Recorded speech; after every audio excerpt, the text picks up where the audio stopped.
to get ideas. Okay. Okay, so we've already gone over the Zoom etiquette, and the Zoom etiquette has been up on the screen, so I think that we don't need to review that again. I did call the meeting to order, but I'll call it to order again because a lot of people didn't hear me. So we're gonna start over at 7:17. And then we will start with the Pledge of Allegiance. I pledge allegiance to the flag of the United States of America and to the republic for which it stands, one nation, under God, indivisible, with liberty and justice for all. This is the warning for the 2021 annual town meeting.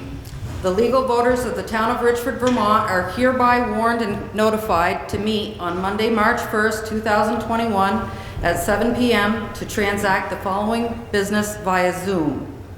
The meeting ID number is 742-647-3466. All articles will be voted on by Australian ballot at the Richford Town Hall on March 2nd, 2021, between the hours of 10 o'clock in the forenoon and 7 o'clock in the afternoon, at which time the polls will close. Article 1, to hear and act upon the reports of the officers of the town for the past year. This is an article that we usually vote on when there's an in-person meeting, but we will not be voting on it during the informational meeting. All of the reports for the town departments are in the town report. Article 2, to elect the following officers. 2A, a moderator for the ensuing year. Darlene Gregoire is on the ballot. Darlene does not wish to speak. Is there anyone else who is interested to speak as a write-in for moderator?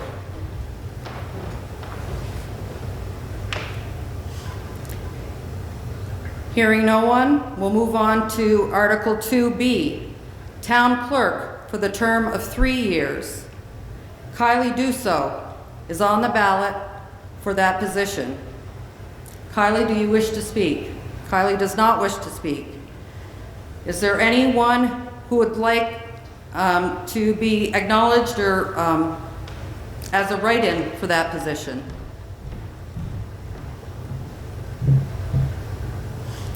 Hearing no one, we'll move on to Article 2C.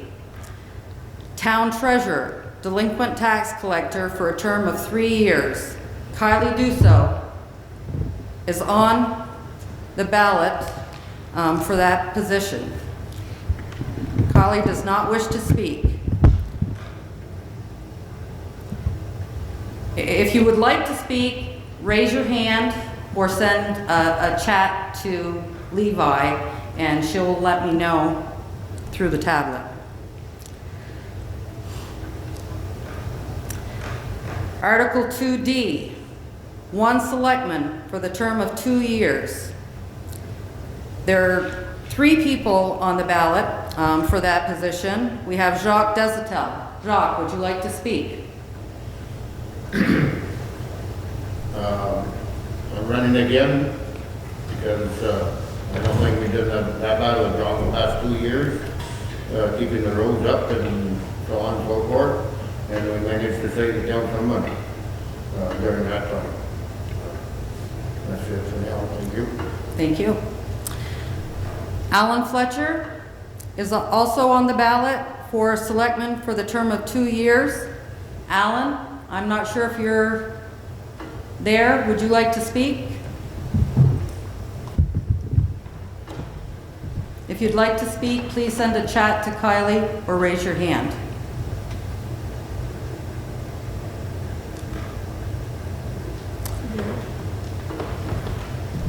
We will move on to the same article. The third person that is vying for that position is Andrew Pond.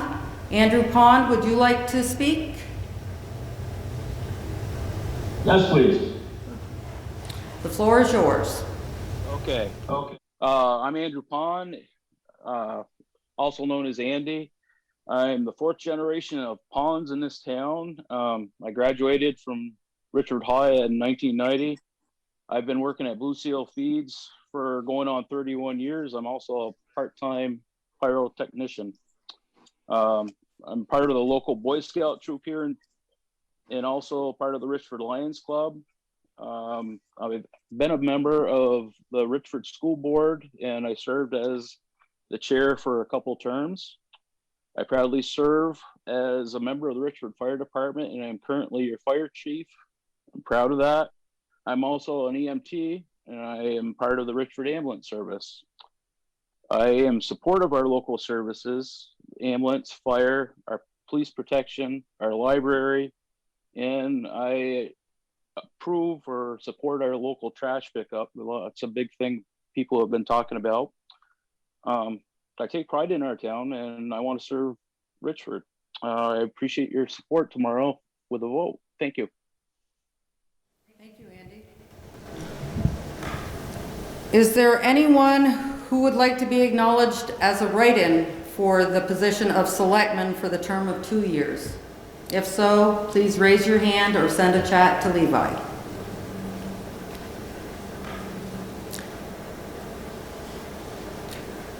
Article 2E, one selectman for the term of 3 years. Timothy Green is on the ballot. Timothy, would you like to speak? Yes. I would appreciate your support tomorrow for my re-election to the Select Board. After serving multiple terms, I needed to vacate my seat in 2018 due to a lack of time to commit to the position to appropriately fulfill the office. Today, I've given up 2 jobs, and I certainly have all of the time available to dedicate to that position.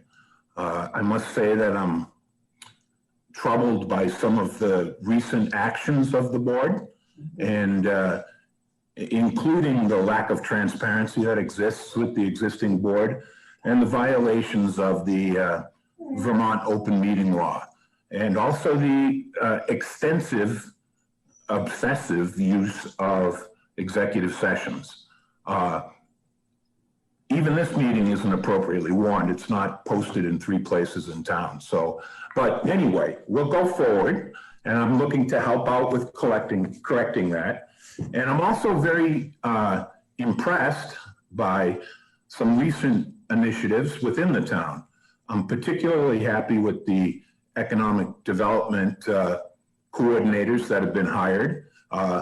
Certainly, those of you that are on the board now from a number of years ago will remember every year at budget time, I proposed that there be a line item for economic development.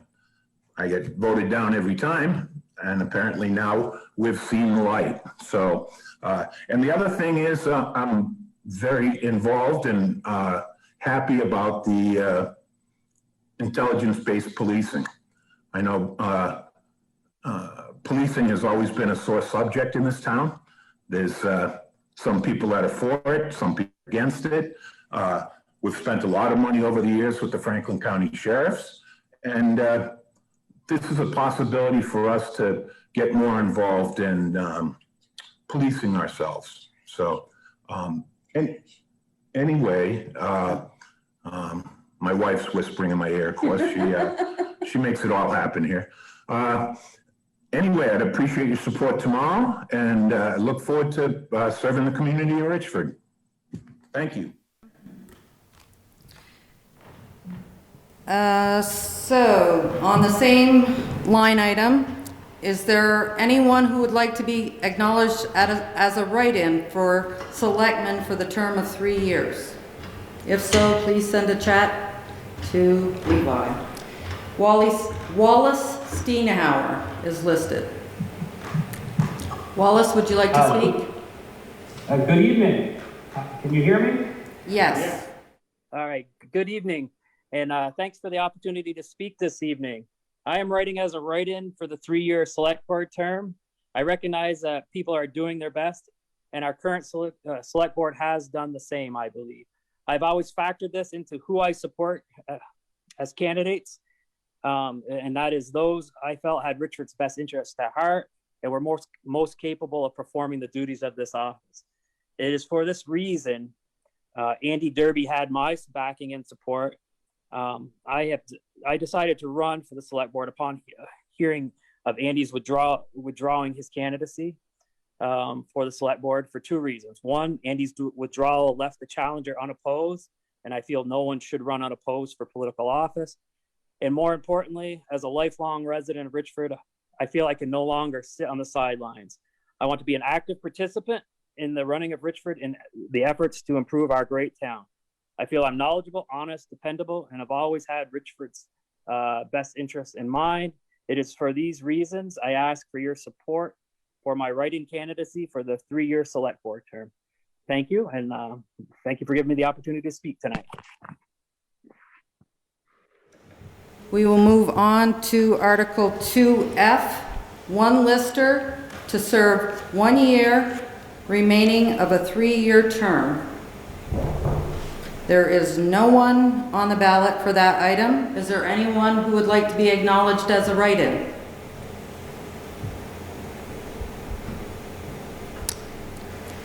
We will move on to Article 2G, one lister for a term of 3 years. Eric Collins is on the ballot for that position. Eric, would you like to speak?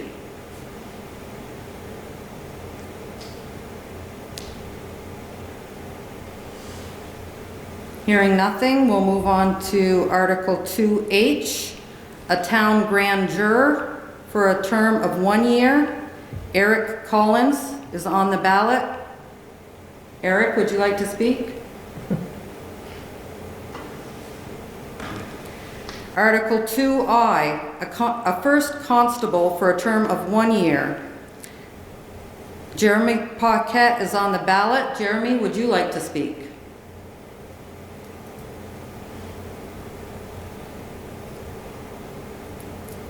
Hearing nothing, are there any write-in candidates who would like to be acknowledged for that position?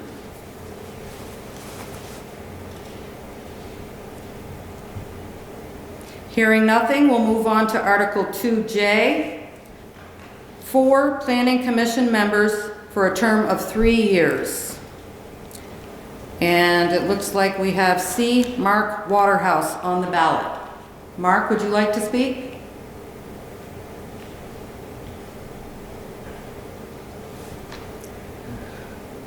Are there any write-in candidates who would like to be acknowledged?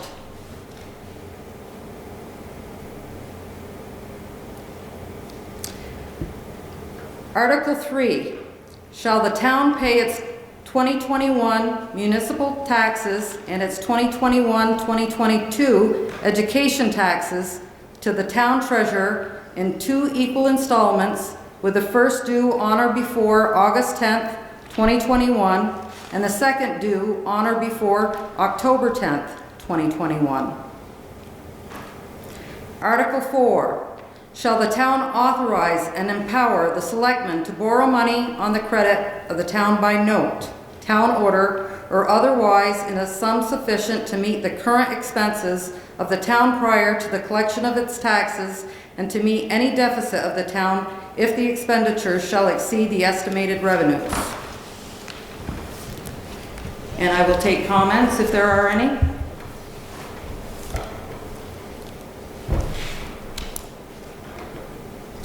Hearing none, we'll move on to Article 5. Shall the town appropriate the following sums of money, and if so voted, to raise money on the grand list? Article 5A, $3,500 to the Richford Health Center's Summer Day Camp Program. Is there anyone who would like to speak representing that program? If so, please raise your hand or type in the chat. Well, I'd like to speak to the Richford Day Camp program. It's an excellent program, and I think it's well worth the money that the town is contributing towards it. Article 5B, $4,846 to the Franklin County Home Health Agency. Is there anybody who would like to speak representing that agency?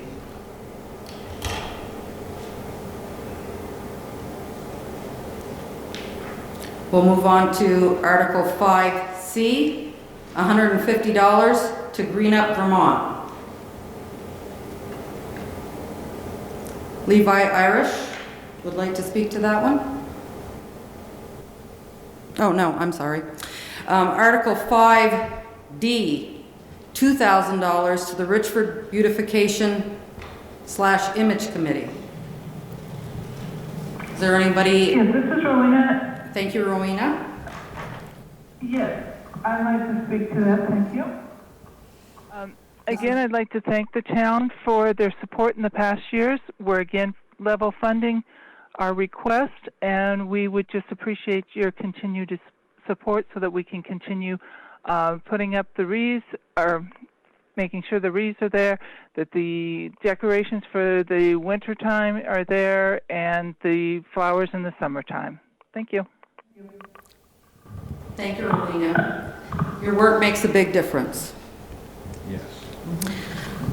Article 5E, $500 to the Missisquoi River Basin Association. Is there anyone who'd like to speak to that? Well, let me just say we've had some grants from them, and they're a good organization. I would support that. Thank you. Anybody else? Article 5F, $500 to the Vermont Adult Learning. Is there anybody who would like to speak to that article?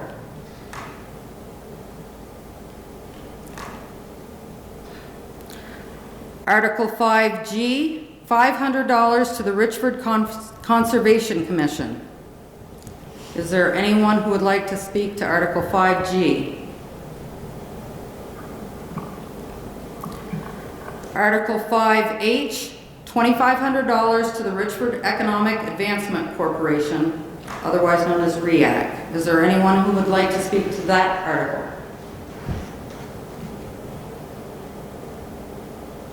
I would like to speak to that article. I think that the Richford Economic Advancement Corporation has does a good job keeping things moving. And right now we are working with the select board and with the zoning administrator and other town departments, and trying to collaborate on different projects using our new economic development coordinators, or the town's new economic development coordinators. And I'm very pleased that we were part of that, and I'm just thrilled that the town supported it. Article 5I, $2,000 to the Green Mountain Transportation Agency. Is there anyone who would like to speak to that? Article 5J, $100 to the Vermont Rural Fire Protection Task Force.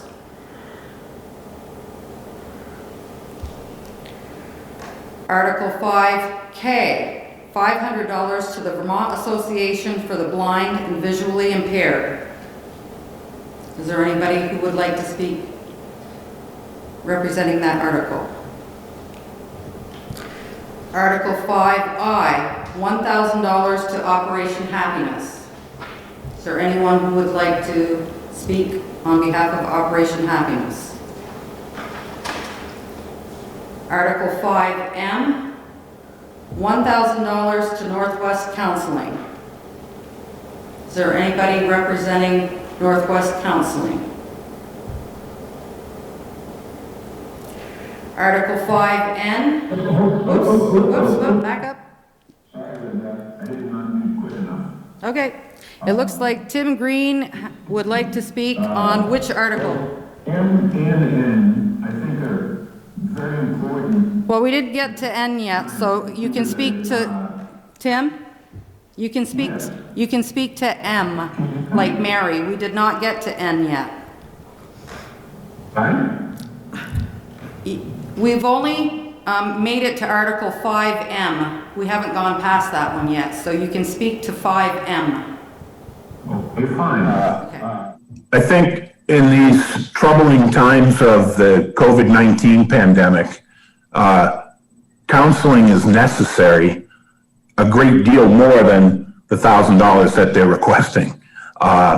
There's difficult times for an awful lot of people right now, and any support that we can provide to them, be they under Article M, which I will just address now, I think it's very important that that passes, and that people need to avail themselves to those services if they're experiencing any difficulties in their lives right now.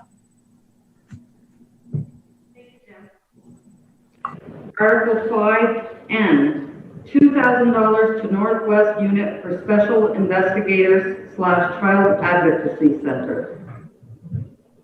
I'd like to speak to that as well if I can. Go for it. Again, this pandemic has been particularly difficult on children and their parents for that matter, because they're not in the schools right now, or they're part-time in the schools, or they don't know which day they're supposed to be in school right now. And I just think any guidance that can be provided to those families and children's advocacy, as well as special investigations. There's a lot of strains on family units due to the pandemic, and every little bit that we can do helps in general. And that's what I have to say about that.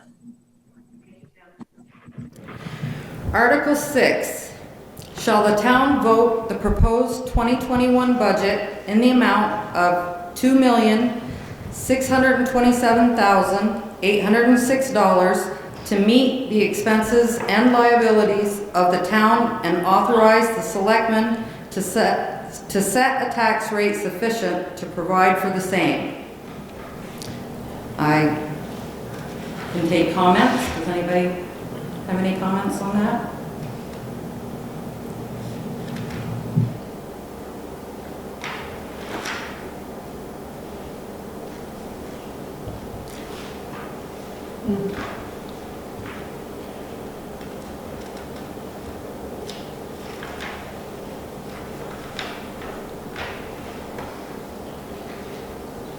Are there any comments on Article 6? Or questions? Seeing none, we'll move on to Article 7. Shall the town authorize cannabis retailers in town pursuant to 7 VSA 863? Are there any comments? Article 8. To transact any other proper business. Hello. Hello. I had my hand up, but I don't know what's going on, and I'm under Scott because I can't I can't get in under mine. This is Linda Coons. Can you hear me? Yeah, Linda, will you just pause a minute? I was on that list, and I'm trying to get Darlene caught up with me here. Okay. Okay. So Darlene, so what's going to happen now is that Melissa Derby, sorry. Help me, is going to take over in my position, and I'm going to be here. And your names and questions will go on to the sheet. Okay, Levi. Linda Coons, was she on to speak to this article or a different article?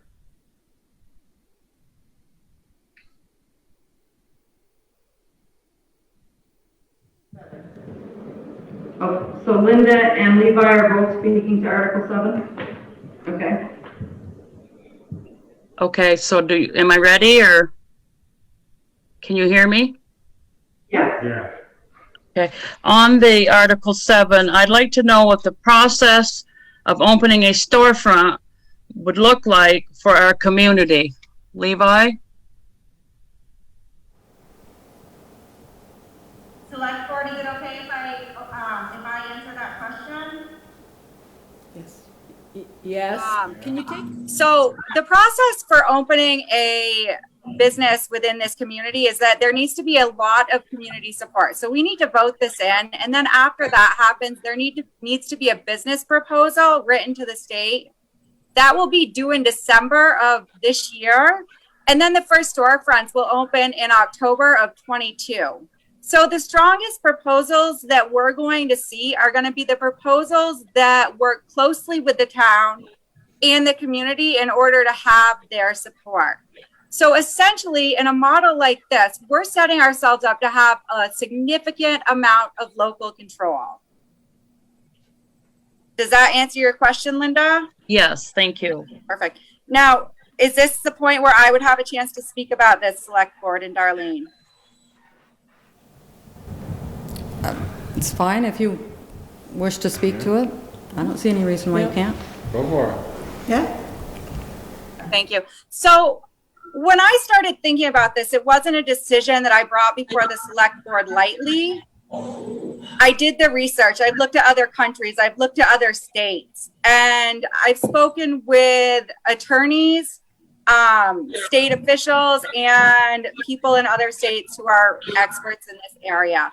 I know that it's here. It's here. We have the choice now to accept it in our state or pretend that it's not happening. But the fact of the matter is we can benefit from this, or we're going to be behind the 8 ball on it. And that's deeply concerning to me. When I look at the numbers and the data, what you will find is that there's less drug abuse when you have legalized marijuana in your community, if you have a facility. There are so many positives to this. I know that there's a lot of negatives as well, but I wonder when we're thinking about our economy, if we're thinking about tourism, is this the least invasive type of tourism that we can have? When we think about Canadians coming through the border, wanting to go to JP, they're going to be using our border. They're going to go to our restaurants. They're going to go to our convenience stores. We need this business. Maybe it's not ideal, but I think that somebody else is going to get it before us if we don't act upon it soon. And presently, we have a significant amount of local control. If we lose this opportunity, I am deeply concerned about what may happen. Thank you, Levi. Are there any other comments or questions?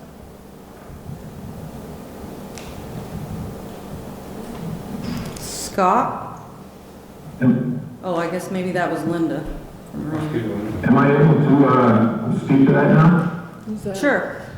The real issue, and Levi hit it right on the head. I agree with it wholeheartedly. And one of the things to consider, because the state of Vermont, if we choose not to opt in right now, which doesn't mean we have to do it, we have to accept a business plan and so forth to move forward on it.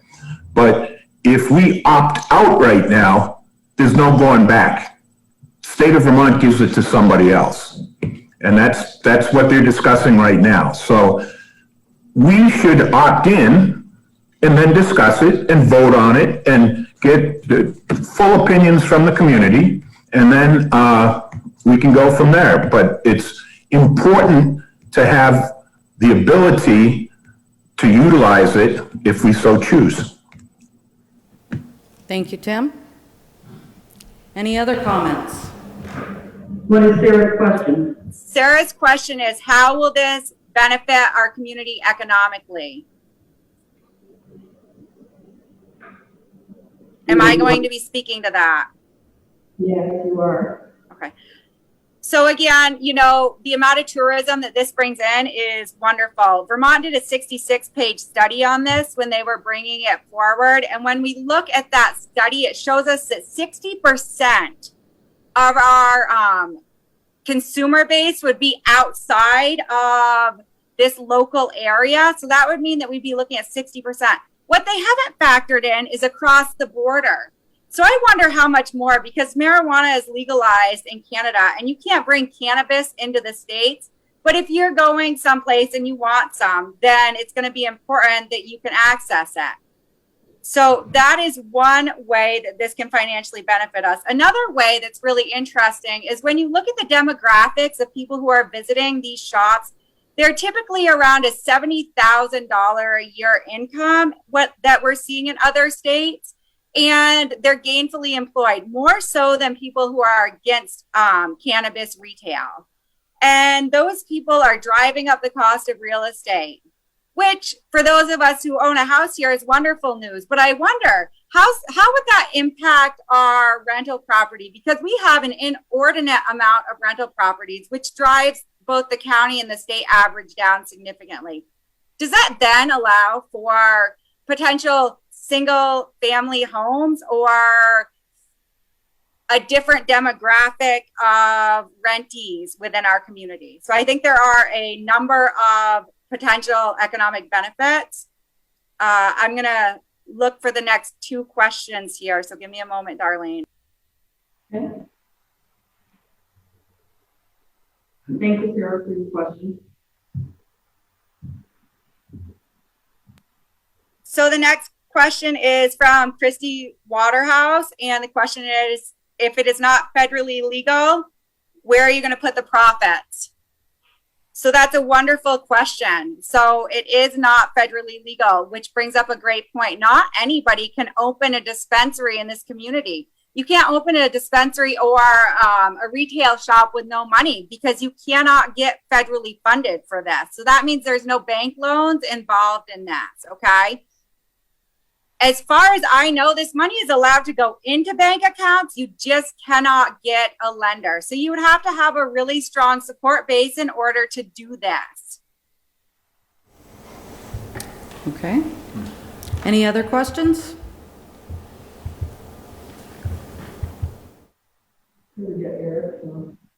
Did you ever pick up Eric, Levi? I was not able to. We do have somebody else coming in.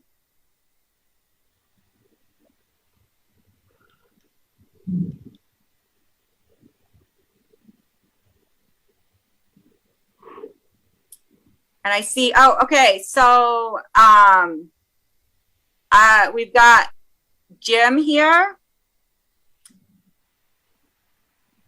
And you're still muted. Yep. Okay.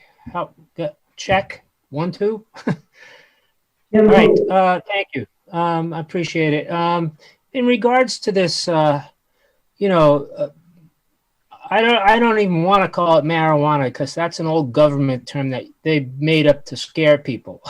It's cannabis. All right. But anyway, my point is that if you look around the country at the states that have legalized it, they're really doing well with the profits from these things, and it can go to really beneficial things in your community. And so in listening to what's going on and the questions about it, they're all really valid questions. But I've been kind of like seeing where it goes around the country, friends who utilize it. I've used it medically because I have a misophonia disorder. And it's calmed it. I don't use it very often, but it does help. And I'm glad that I was able to access it because it made a big difference in my life. But for recreational people, and keeping in mind what Levi said about their average incomes, that's absolutely correct. I've read up on this stuff before because I think it should be legal. And I think that if we just diss it and say no, we could be throwing away a lot of money that could be put towards our town. I just, that's my opinion of it. And so, yeah, I agree with Levi. Everything she said is spot on. Thanks. Thanks for sharing your opinion, Jim. Could I request that everybody that speaks have both their names like your rules called for? Jim, what was your last name? We're just trying to we were only trying to verify that The people You that are live here. speaking You are live Richford here. residents. I can't tell if you're speaking to me. Yes, yes. Yes, I was just asking you your last name because you spoke, so we want to be able to Oh, record in the minutes that you okay. spoke. Yeah, I see now on the screen, it's kind of mashed together. My nickname is Jimmer, and my last name is McKinnon with a lowercase k.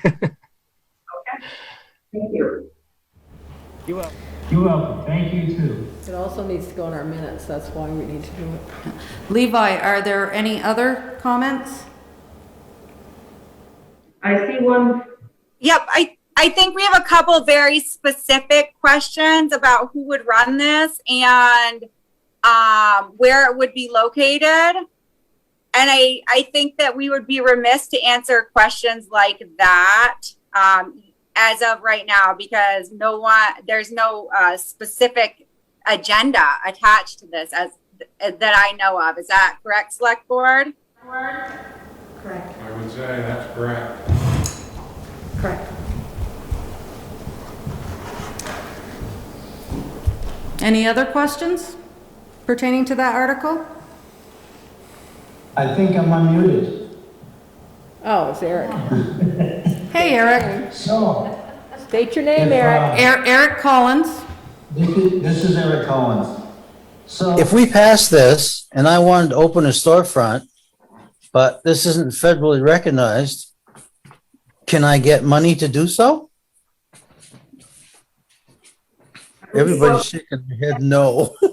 So you can, you would have to have investors beforehand. And so you'd have to have a business plan in place, and you'd have to have strong investors who are willing to write a strong business plan that the state's willing to accept.